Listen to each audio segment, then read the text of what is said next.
So that is what India is doing. Technology and capital coming together, exploiting all the resources, land, water, forest, to make profit. By multinational companies, national companies, all of them together. Driving people out. Bottling companies are coming, Pepsi-Cola companies are coming, Coca-Cola is coming, all kinds of companies, mining companies are coming.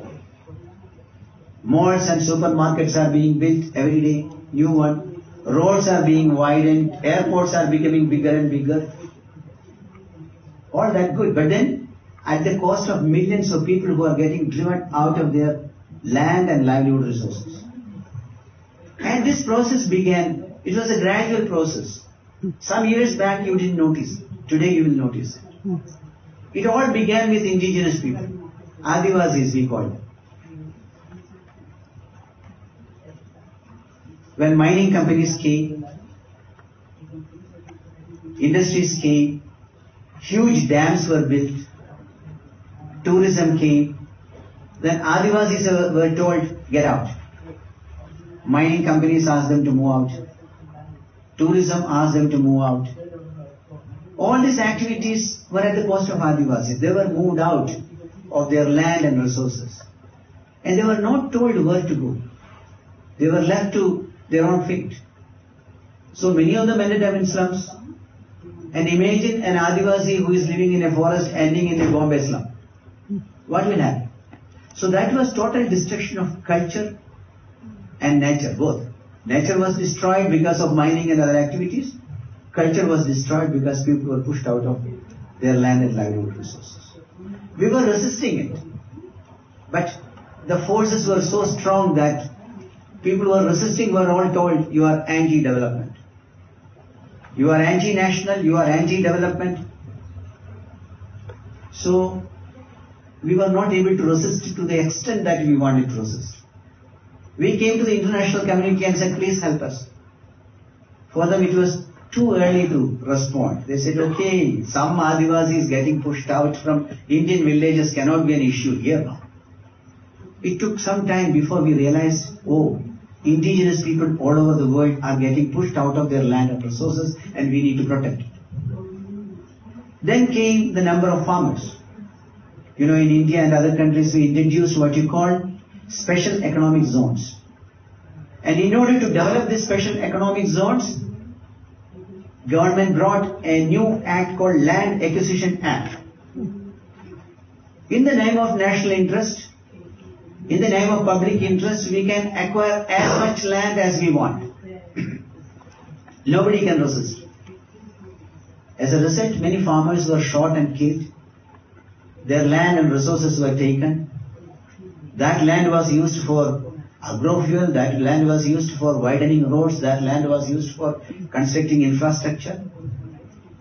And you will see across the country, across India, large number of farmers' struggles are building up. And about 200,000 farmers have committed suicide in the last 10 years. You must have read it in the newspaper. So when indigenous people were pushed out, farmers didn't care for it. And then came the number of farmers. And afterwards came the number of small shopkeepers.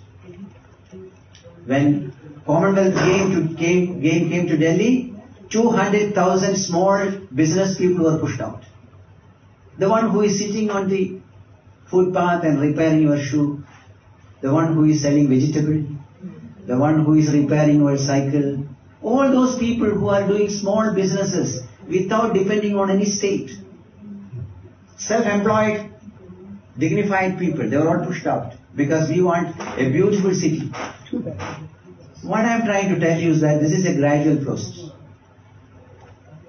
Gradual process of pushing indigenous people out, then farmers out, then small businesses out, and malls and supermarkets coming in. So this need to be understood. When people like me come and say, there is a large people's movement building up in India, this is not because we are against any political party and we want to shout slogans.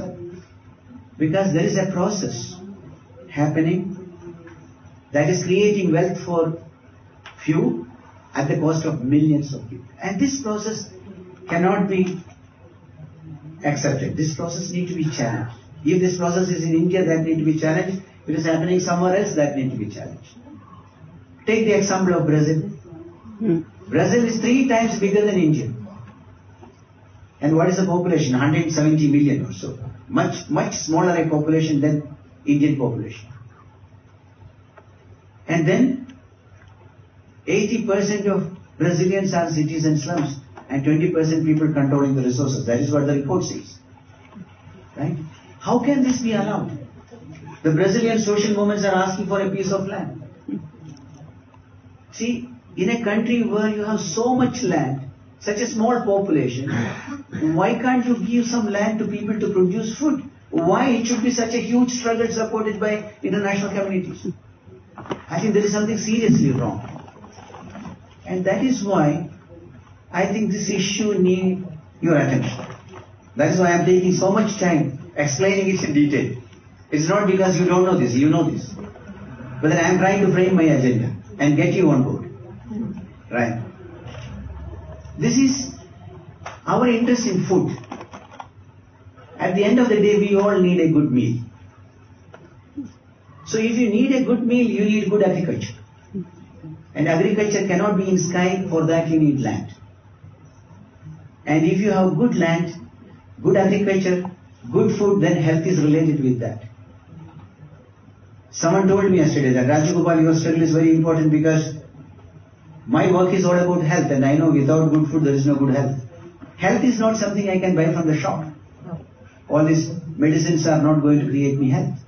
This was Mr. Kurian who told me, Alan Guy, yesterday. Right? So I think this connection needs to be understood. So when I sit on the table to eat my food, where is this food coming from? Who is producing this food? How is this food being produced? These 3 questions need to be asked. Who is producing this food? How is this food being produced? Where is this food being produced? It's not good enough that somebody is producing my food in China by displacing all the people, corporate farming and huge transportation cost, and I am eating this good food. I think I need to know that who is producing this food. And I am very happy that this movement is happening in Europe. I am very happy that many of you sitting here are very concerned about it. I don't have to tell you. But India is going through a different process.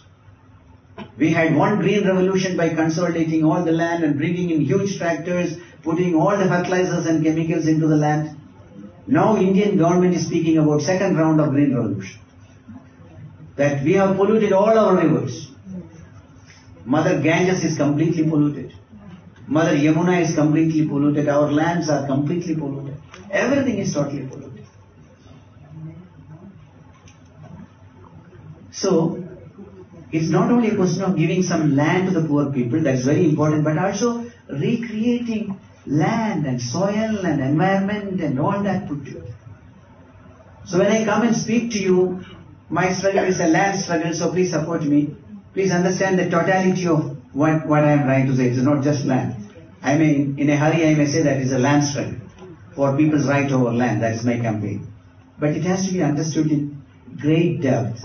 And it is basically in the interest of India. It is basically in the interest of the world. But the planners and decision makers have gone really mad. So they don't understand. They don't have the time to understand. And that is where the second agenda I want to bring. We need to revisit our developmental process. I mean, what you call the developmental paradigm. What is this development all about? Whose interest is this development serving? If the land and water, everything is polluted, millions of people are running into slums, etc. And on top of it, it's also becoming very violent. You know, in India we have 627 districts. And out of 627 districts, that is how it is divided, 120 districts are controlled by Maoists. You know, Nepal was completely controlled by Maoists. It was very difficult to run that country. But now 120 districts, huge geographical area of India is being controlled by armed groups. And it's very interesting how people who are selling gun and arms are enjoying this position. There was a survey in India recently The first survey was done by Coca-Cola. And they said, okay, 30% Indians are drinking Coca-Cola. And we have a huge market, 70% market. So we need to be very vehemently, aggressively going into this market. Then came the survey of mobile phones. They said 50% Indians are using mobile phone. We have another 50% market, so we need to aggressively go into it. Then came the survey of people who are selling guns, arms. And they said only 3% Indians are using gun. So we have a 97% market possibility. Go aggressively. So everybody is looking at this market. And this development model will create more migration, more poverty, more violence, etc., etc. And I don't think anybody who has learned anything about Mahatma Gandhi can accept that model of development. It's like Mahatma Gandhi was all about creating a world order based on non-violence, etc. So, what are we saying? Okay, now let me not. What is my time limit? I didn't ask Lilian. As there is no translation, you yeah, okay. So you have more time. Some more time is allowed. All right. Now look, I tell you, when we ask the government, and that is, then I will come to the action. When we ask the government, because you understand, we are very rational in our argument with the government, because we told the government, look, giving land to everybody may be difficult for you to begin with. So, we want to be rational. Can you give homestead land to everybody? Millions of people in India don't have a place to construct a small hut. As a result, they live on the land of somebody else. And this somebody else can demolish their house any day. If you ask for more wages, if you ask for your rights, your house will be demolished. Get out. You can't live on my land and ask for your rights. So we said, can you give homestead land for all people? Millions of people living on somebody else's land, government land. Recently when I did a public hearing in one part of Uttar Pradesh, in the central Hindi belt, there were 200 women sitting in front of me, and each one of them with a child on their chest, with poverty on their face, torn clothes. They were telling very shocking things. And I have written all that down. I got some 20 statements written and sent it to the Prime Minister the next day. I said, listen to these voices. One lady stood up and said, look, the Panchayat decided to impose a fine on me, 500 rupees. So very poor lady. 500 rupees fine on me. For what?